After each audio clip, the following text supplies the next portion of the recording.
Hey there everyone, welcome back to GameVine and welcome to the first video of Smash Up Week, where we are looking at the first expansion, Awesome Level 9000. Let's do it.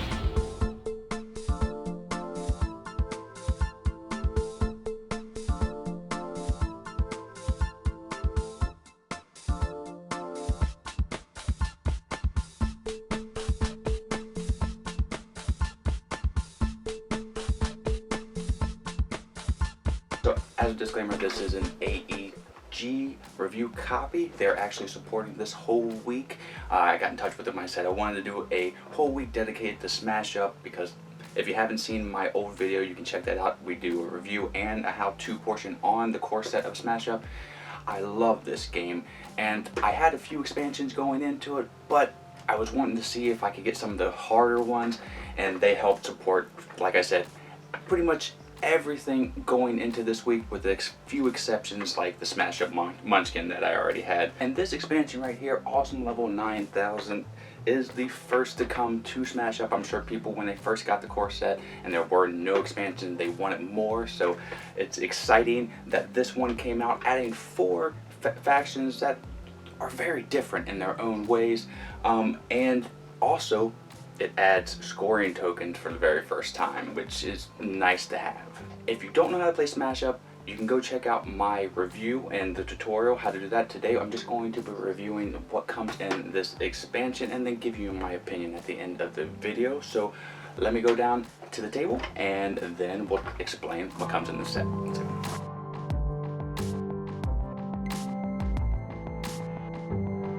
Okay, so this is what you get in the box of the expansion, Awesome Level 9000 for Smash Up. You get 4 different factions: the Plants, the Cavalry Bears, Steampunk, and the Ghost. You also get revamped base cards that you had in the original core game. They just make the text a little bit better. I think the colors might change and they are a little bit more vibrant, but that was a nice touch. This is the first time that we see scoring tokens much better than paper and pencil. The art on all these cards are really awesome, fantastic. They nailed it again. Now let's go over some of the new bases, because you get 8 new bases that come with the 4 factions as well, in addition to the revamped one. So let's go over the bases and then we'll go over every one of these factions. Let's go. Okay, so the 8 bases we have here are the Zarya Palace. Minions of power 2 or less cannot be played on here. No wimpy, only hefty. A haunted house. After a player plays a minion here, that player must discard a card. It's in theme with the Ghost. When a player plays an action card on this base, the player may play an extra action card. That's good for Steampunk. When a winner may search their deck for a minion and play it on the base and replace this one. It's kind of like a different growth with the Plants. A winner may take a card from his or her discard pile and place it in his or her hand. That's nice. The Wimpies go right here, 2 or less. When you play a minion, you get to play another one. The Field of Honor. When 1 or more minions here are destroyed, the player who destroyed them gains 1 VP. That's not spectacular, but it might win you the game in the very end. And the dreaded Gazebo. That's so funny. Players cannot play action on this base. Not good for the Steampunk. Okay, so let me show you why that's not good for the Steampunk. We'll start with them. Let's go. Okay, so the reason why action cards being banned off a base is bad for Steampunk, because that's their specialty. They're not an overall strong faction, but what they're strong in is having a lot of actions. Though they do have a few minions here, the strongest one here being the Steam Queen.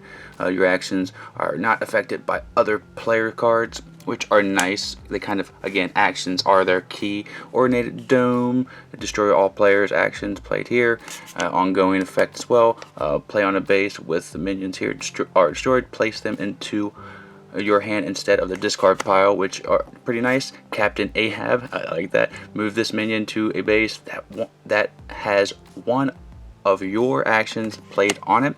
Steam Man has +1 power if this base has 1 of your actions played on it. Again, actions mechanic, again, discard pile with action cards. Aggro motive, play on a base. If you have a minion here, you have 5+ power. Choo.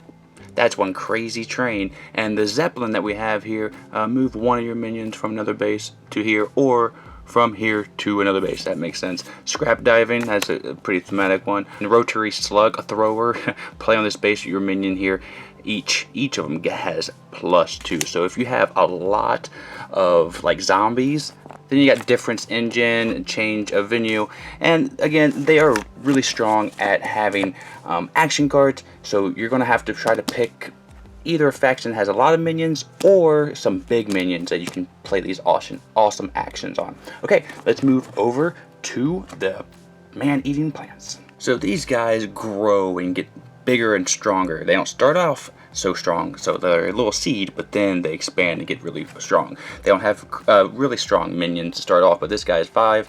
So search your deck for a minion of power 2 or less and play it here as an extra minion. So slightly growing, the sprout here, destroy this card at the start of the turn. You may search your deck for a minion 3 or less and play it here. So they draw on each other, feed photosynthesis off each other, and grow very slowly. The water lily here is a interesting one. Draw a card, start of each of your turns. Only use a water lily ability each turn. So you have multiple ones here, but you can only use it once. But draw is always nice to get. Weed eater, that's a funny one. 2 less when you play it, but then he goes 5. That's at like seed really blossoming out. You have a couple of those. And budding is an interesting one. Where's that one that oh yeah, this one right here. Play up to 3 extra minions that all have the same name. So holding minions in your hand that have the same name could really benefit you for that base that you just want to get. This is my favorite card in the plants deck. And choking vines is an interesting one. A deep root. Yeah, that's pretty much, like I said, they just grow and feed off of each other. A really good faction on their own. I think just a supplementary faction would be good. Maybe the stink punk would be good for these guys as well. So with that being said, let's go over to the ghost. Okay, so the ghosts are interesting, and I think you're going to really have to know how they play before you jump into actually playing them. They are summed up by this card right here. This guy is a Spectre.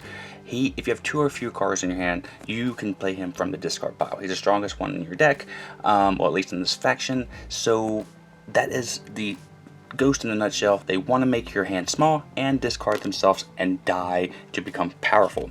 And there's a lot of doubles in this deck, but you want a lot of ghost, and essentially they're just going to follow that pattern of discarding and making your hand small, gaining even victory points if you have a small hand, and they just want to get played out of the discard pile. So if you have a lot of ghosts in your discard pile to choose from, that is ideal. This girl is so creepy. You may discard a card from your hand. Again, it's just very simple stuff, not very strong minions, but there's a whole bunch of them. And again, once you start chaining stuff out of your discard pile, that's where the ghosts are going to be most strongest. I think they pair up well. I like the cavalry, the bear cavalry, and the ghost. If I'm just thinking offhand, I did play their deck, and that was an interesting kind of deck. But that would bring us to the bear cavalry. Let's talk about them. Bear Cavalry is last because I think they're my favorite in this expansion. They have my favorite 3 cards of this expansion here. And this General Ivan, he is just strong. He's super strong, and your minions cannot be destroyed. Oh man, he is super powerful. And this one is just cool because I like the name Bear Necessities, and I like how they name stuff. Destroy an action that has been played on your minion base. Nothing spectacular, but again, I love the name, and this is my last favorite of the 3. It's Bear Hug. Each player destroys his or her minion with the least power. I just think that's thematic and funny. They do a really good job with theme, and they're kind of all around, but if I had to really peg them, I would think they are like middle to heavy strength. That's what they focus on. There are no weaklings in this deck. Even though the Cub Scouts are 3, that's as low as they get. They have some action cards to come out, but if you want a faction that has decent minions and doesn't have too many actions, look at the polar bear. Oh, that's so cool. If this is your only minion on the base, he has +2. I mean, these bears are just OP when it comes to strength. This is one of the few action cards, choose a base, where you have minion, move all other players' minions from there to another base, just roaring in their face. And that's the bears again in a nutshell. They are strong, they have a few actions that can really change things up. Play an extra minion, then move another player's minion from the extra minion's base to another base. They can spice things up, but their main game is getting those bear soldiers out there and wrecking house. So those are the 4 factions. Now let me go over my final thoughts. So that is what comes in the expansion. Awesome level 9,000. Now, what I'm going to be doing when I do my thoughts on an expansion here is I'm going to be looking through a lens of a newcomer coming into the Smash Up world and they just have the core set. Which one should you buy, and what I actually think of this. I like this set and I am going to give it a thumbs up, but I wouldn't get it for the very first expansion. I would wait for actually the 3rd expansion. Now if you like any of these factions, like the Bear Cavalry are awesome, and it was my first faction that I really wanted to master, and I did. It's because it's so strong, but it just kind of, it adds a little bit more to the game. So you would want to be advanced on Smash Ups or playing the core set over and over again. That's perfect for that player. But if you just want to get the core set and expansion, this might be a little more than what you would like, other than if you like the factions. If you like any factions, I say just buy the Smash Up for it, because you're going to have fun with the theme. But if you just want, like, on a gameplay mechanism, this is a little bit more advanced than to me, and I would wait to buy this one until you have like 1 or 2 expansions. But overall, I like it. It's good. My favorite faction is the Bear Cavalry. Steampunk's cool. The flowers are okay, and the ghost makes ghost zombies. So it just means that you can add more Smash Up to your game, and that's always a good thing. So it does make the game better for me and adds more. For me, I like the convolution and the adage of roles. So if you're into that, you can pick up this expansion in the description below. And again, thank you so much AEG for supporting this week. Join me in the next video for Smash Up, where we take a look at Cthulhu. Bye everybody, you heard it here on the Game Time. I'm out. Bye.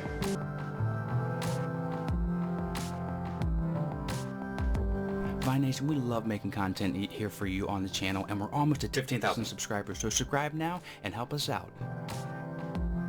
This video right here, I think you'll like. This video right here, YouTube thinks you'll like. Or you can just sit here and watch me dance as a dinosaur for a little bit longer. You can visit us at our social media outlets, and we're going to be improving our Patreon here soon. That's all for today. Miko, it's time to go. Good girl, Miko.